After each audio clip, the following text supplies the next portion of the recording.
नमस्कार दोस्तों, Ayurvedic drug review में आपका स्वागत है।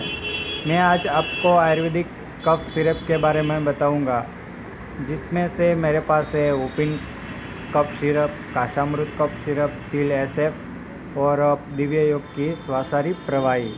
ये जो चारों कंपनी है सबसे बेस्ट है। उसकी आयुर्वेदिक कफ सिरप आप यूज़ कर रहे हैं तो बहुत ही अच्छा सा रिजल्ट मिलता है। अगर आपको ड्राई कफ हुआ है तो उसमें सांडू कंपनी की ओपिन कफ सिरप है।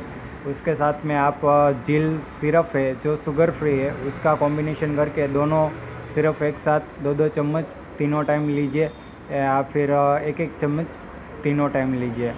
अगर सिर्फ आपको कफ भी आ रहा है और खांसी भी है तो उसके लिए आप काशामृत या दिव्य योग पतंजलि की स्वासारी प्रवाही है वो आप यूज़ कर सकते हैं। ये जो आपके पास कफ सिरप दिखाई दे रही है वो उसमें से बेस्ट आयुर्वेदिक फॉर्मुलेशन का डेवलपमेंट करके बनाए हुए हैं, तो बेस्ट आपको रिज़ल्ट मिल जाएगा। ठीक है दोस्तों, हमारी चैनल को सब्सक्राइब कीजिए और लाइक कीजिए। Thank you.